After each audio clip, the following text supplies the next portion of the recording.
Are we rolling? Time to clock in. I got it. It's like, this is a weird concept. Welcome to Economics Unpacked, your number one favorite economics podcast where we delve super deep into economic theories, problems, and real-world applications. I'm your favorite host, Stumpf, and today we have a fascinating topic lined up for you with a just as fascinating guest. Ladies and gentlemen, I want you to welcome in fellow economics expert and well-renowned co-author of Robert H. Frank's intriguing book, The Economic Naturalists, Kian Stumpf. How's it going, Kian? Well, thank you for asking. I feel great, and I'm very excited to delve into today's very interesting topic and talk about this fascinating book. Absolutely. Now, for all our listeners at home who might not be familiar, this book uses real-world observations to explain economic concepts. Learning economics the boring old way with a ye-thick textbook and a million definitions, it's not the same when you've got ambitious writers like Kian and Frank boldly claim that economics can explain why drive-up ATMs have Braille on their keypads no matter what. Kian, can you explain? Well, yes, if you were to ask a typical guy this question, they might answer with something like, I don't know, why are you asking me that? But through the economic lens, you'll see that Frank is demonstrating the principle of economies of scale and standardization. It's more cost-effective for banks to produce a single type of keypads for all ATMs, regardless of whether they're drive-up or walk-up, than to differentiate between the two. This cost-saving measure aligns with the precise principle of marginal costs, the cost of producing one more unit. Every company seeks to minimize their costs and maximize their profits in order to stay afloat and grow their business. Now, economies of scale decrease the cost of production as the output increases, all as a result of the reducing per unit fixed cost. Now, fixed cost is something that will be paid once and is not based on how much the output or the amount of units being produced would be. An example would be rent. Now, this is why bulk orders, for example, would always be cheaper than when you purchase one specific unit. I mean, think about it, Kian. The concept of sunk costs. The fixed costs that have already been incurred once and cannot be recovered. You get the expensive machinery once, and then the extra cost of making 1 or 1,000, the difference is basically completely negligible. Right, and Frank depicts these questions from a business owner's standpoint, where he tries to highlight the importance of the incentive, opportunity cost, and the trade-offs within a business. These are all key tenets in economic thinking. He believes that by understanding these concepts better, the individuals can navigate the complexities of the real world and take advantage of these scenarios and make better economic decisions. And I'm sorry to interrupt you, pal, but I also do want to quickly clarify for all our viewers who have not aced the economics IGCSE exams that the opportunity cost is the value of the next best alternative foregone when making an economic decision. For example, when having to make an economic decision between purchasing a laptop or an iPhone, the economic cost of purchasing the laptop would be the portability and the simplicity of the iPhone. You can't always have both, so you have to make a choice between the two. And this links itself perfectly with the main global economic crisis that I did really want to discuss with you today. The economic problem, man.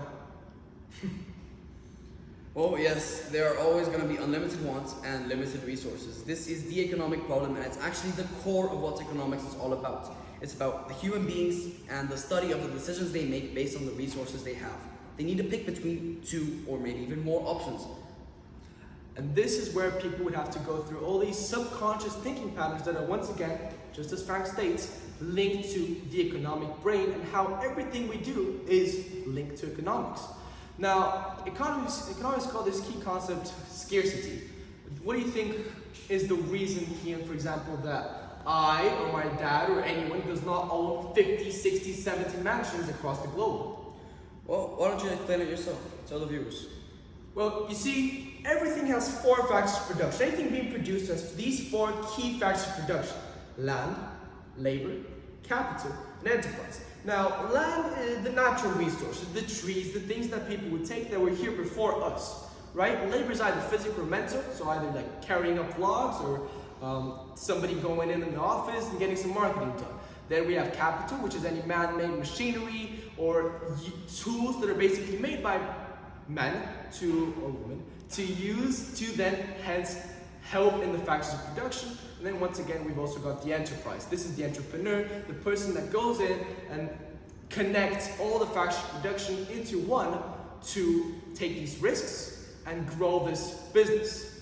Now, Kian, can you tell me, if we did consider all these factors of production, if I wanted to make these 60, 70 matches across the globe, I'm going to need a lot of labor, for example. Let's say 30 million construction workers. Would they be ready to go right away? No, I'm willing to bet they wouldn't be ready to go away. But this is technically possible if you were to have enough money and through the concept of factor mobility. That's our next topic here. Now, if we're talking about factor mobility, are you talking about occupational factor mobility or geographical factor mobility? Well, in this case, I think both play a crucial role. Geographical mobility is how easy it is for an entrepreneur or a producer to move around labor, land, or capital geographically to change its location.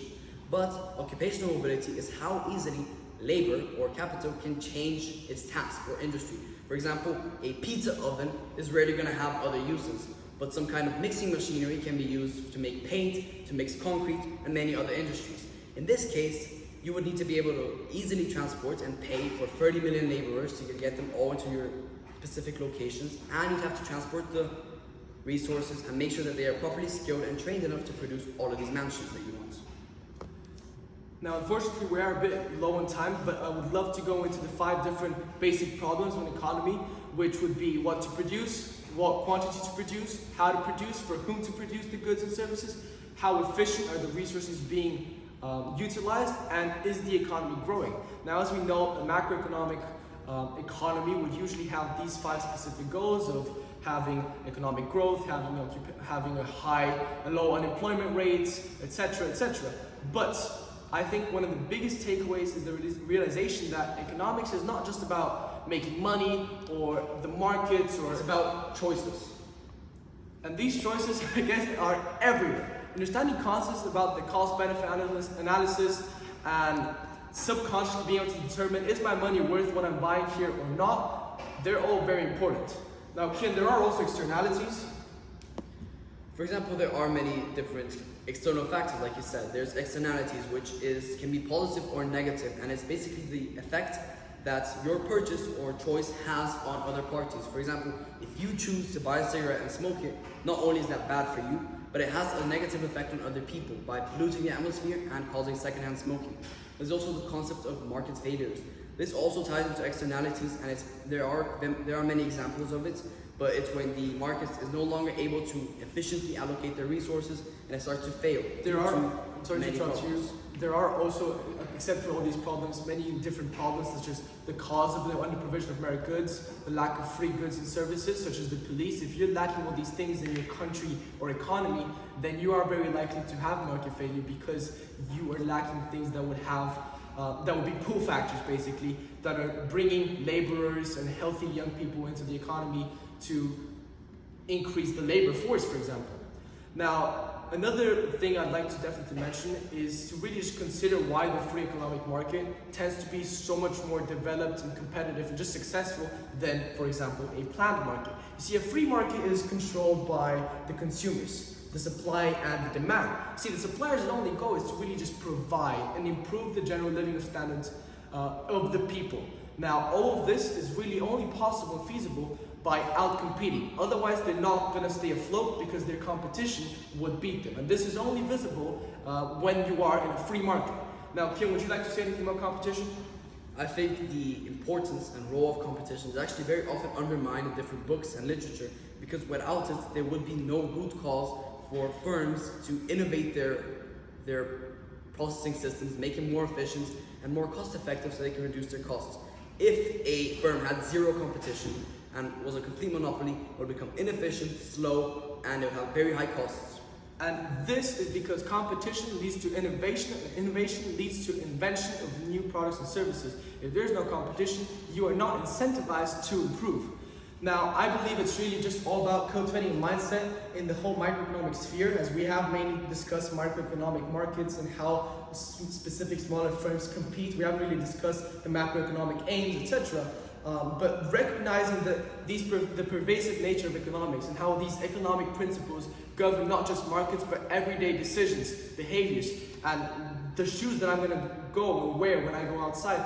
All of this, understanding that economics is really deep into it, it really is an invitation from this book to think and embrace a more analytical approach to understanding the world.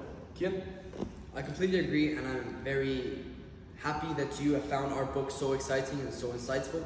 I really think it's going to help many people to embrace the way that this thinking system works, and therefore hopefully improve their lives and make better decisions from now on. I agree. I really couldn't agree with you anymore. And with that, I believe that we've had an amazing time together. I'd like to shake your hand, Kian. Amazing work with what you've done. And ladies and gentlemen, I'll see you on the next episode.